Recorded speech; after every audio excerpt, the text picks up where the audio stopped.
ایک سوال ہے، یہ جو قلب انسانی ہے خواہشات کی آماجگاہ ہے، ساری خواہشیں یہاں آتی ہیں، ان خواہشوں سے بچنا، ان خواہشوں کو کنٹرول کر کے اپنے روح کو تقویت دے، کوئی طریقہ ہے یا نہیں ہے؟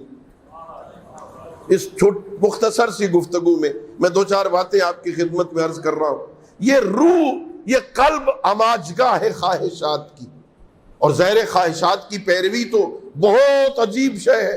امیر المومنین جیسی ہستی فرمان نہج البلاغہ میں، مجھے تمہارے بارے میں دو چیزوں کا ڈر رہتا ہے، ڈرتا ہوں تمہارے بارے میں، ایک اتباع الہوا ہے، ایک طول العمل ہے، ایک خواہشات کی پیروی ہے، ایک لمبی امیدیں ہیں۔ میرے آقا نے فرمایا خواہشات کی پیروی یصد عن الحق، یہ بندوں کو حق سے منحرف کر دیتی۔ خواہشات کی پیروی بندے کو حق سے پھیر دیتی ہے، اور لمبی امیدیں آخرت بھلا دیتی ہیں۔ خواہشات کی پیروی سے کیسے بچیں؟ کوئی فارمولہ؟ اب علماء نے محنت کی ہے، میں تو طالب علم ہوں نا، علماء نے لکھا ہے مختلف، کسی نے کوئی فارمولہ لکھا کیسے بچیں اس سے۔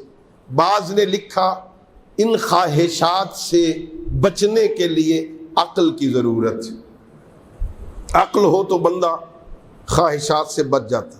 جب حسن اشیاء اور قبح اشیاء کو پہچان لے، یہ شے اچھی ہے یہ بری ہے، اس کو پہچاننے کی صلاحیت رکھتا ہو تو بندہ برائیوں سے بچ سکتا ہے۔ اسے پتہ یہ اچھی ہے یہ بری ہے تو وہ اچھا کام کرے گا، برا کام نہیں کرے گا۔ صاحب عقل ہے نا، حسن و قبح اشیاء کو پہچان لے تو برائیوں سے بچ جائے گا۔ کسی نے کہا نہیں، صرف حسن و قبح کی معرفت ہی کافی نہیں، اس سے ایک قدم اور آگے اس کی صفات حسنہ اور اس کی بری صفات، اچھائی اور برائی، اس کا نقصان کیا ہے، اس کا فائدہ کیا ہے، یہ کروں گا تو مجھے کیا ملے گا، یہ کروں گا تو نقصان کیا ہوگا، آخرت میرے ساتھ بنے گا کیا، یہ بھی علم بھی ہونا، علم تو بندہ خواہشات نفسانی کو کنٹرول کر سکتا۔ کسی نے کہا اس کے ساتھ ساتھ عقل و علم کے ساتھ اضافی اسے تربیت کی بھی ضرورت ہے۔ بندہ جانتا ہے عالم ہے لیکن تربیت نہیں، چونکہ پورے کا پورا نظام اسلام تعلیم و تربیت کا نظام، جو میں نے آپ کی خدمت میں آیہ مجیدہ تلاوت کرنے کا شرف حاصل کیا، پورا نظام تعلیم و تربیت کا۔ هو الذی بعث فی الامیین رسولا منہم یتلو علیہم آیاتہ ویزکیہم ویعلمہم الکتاب والحکمہ۔ پیغمبر کی اغراض بعثت یہی ہے کہ وہ لوگوں کا تزکیہ نفس کرے، یعنی تربیت کرے، انہیں کتاب و حکمت کی تعلیم دے، یعنی علم سکھائے۔ پورے کا پورا نظام ہے تعلیم کا۔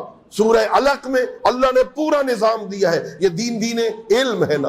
احادیث میں متوجہ کیا گیا علم کی طرف، کہا بعثت لأتمم مکارم الاخلاق، بعثت معلما، بعثت للتعلیم، اطلب العلم من المہد الى اللحد، طلب العلم فریضۃ علی کل مسلم ومسلمہ، الکمال کل الکمال التفقہ فی الدین۔ معصوم فرماتے حقیقی کمال اور مکمل کمال دین کا علم حاصل کرنا۔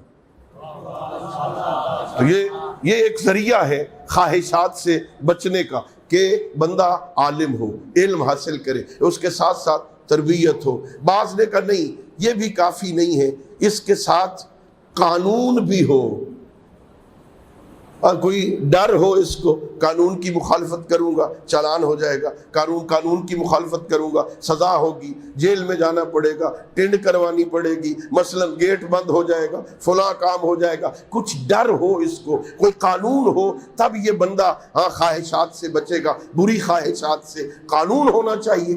بعض نے کہا اس کے علاوہ ایمان ہونا چاہیے، صرف عقل کافی نہیں، صرف علم کافی نہیں، صرف تربیت کافی نہیں، صرف قانون کافی نہیں، اس کے ساتھ ساتھ ایمان کا ہونا ضروری ہے۔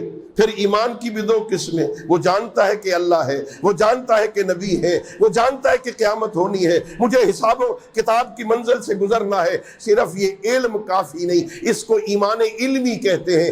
ایمان علمی خواہشات کو روکنے کے لیے کافی نہیں، اس کے ساتھ ایمان قلبی کا ہونا ضروری ہے۔ ایمان علمی کے ساتھ ساتھ ایمان قلبی، ایک علم ہے، جانتا ہے اللہ ہے، جانتا ہے قیامت ہوگی، جانتا ہے سید الانبیاء اللہ کے نبی ہیں، ہماری ہدایت کے لیے آئے ہیں۔ ایمان علمی کا یہ کافی نہیں ہے، اس کے ساتھ ساتھ ایمان قلبی کا ہونا ضروری ہے۔ یہ ایمان صرف سننے اور بولنے تک نہ ہو، ہاں یہاں سے ہوتا ہوا، عقل سے ہوتا ہوا بندے کے دل میں اتر جائے۔ وہ ایمان جو قلب میں اتر جائے نا، وہ ایمان اتنا مضبوط ہوتا ہے، وہ خواہشات سے روکتا ہے۔ چنانچہ میں دیکھتا ہوں میرے اور آپ کے چوتھے امام اپنی دعا کے ضمن میں، دعائے ابو حمزہ سمالی میں اپنے رب سے کیا مانگتے ہیں؟ الہی، او میرے کریم اللہ، اے میرے اللہ، انی اسألک ایماناً تباشر بہی قلبی، اور میرا اللہ زین العابدین کو وہ ایمان عطا فرما جو دل میں اتر جائے۔ ایمان قلبی ایمان دل میں ہو بندے، صرف سننے کی حد تک نہ ہو، صرف بولنے کی حد تک نہ ہو، صرف دیکھنے کی حد تک نہ ہو۔ ہم دیکھتے ہیں اللہ رب العزت کی عظمتوں کا احساس تو ہو جاتا ہے، بات دل میں اتر جائے نا کہ اللہ ہے، ہاں پیغمبر ہے، قیامت ہے۔ یہ ایمان قلبی بندے کی خواہشات کو روکنے کا سبب بن سکتا ہے، باقی کچھ بھی نہیں۔ ورنہ جب خواہشات کا طوفان آتا ہے نا، وہ علم، تربیت، قانون سب کچھ لے کے ڈبو دیتا ہے۔ ایک ایمان قلبی ہے جو مضبوط دیوار بن جاتا ہے۔ میرے معصوم فرماتے ہیں ایسا بندہ جو مومن ہو اور اس کے دل میں ایمان اتر جائے نا، یہ مومن کل جبل راسخ، یہ مضبوط پہاڑ کی طرح ہوتا ہے جس پر طوفان کے اثرات نہیں ہوتے۔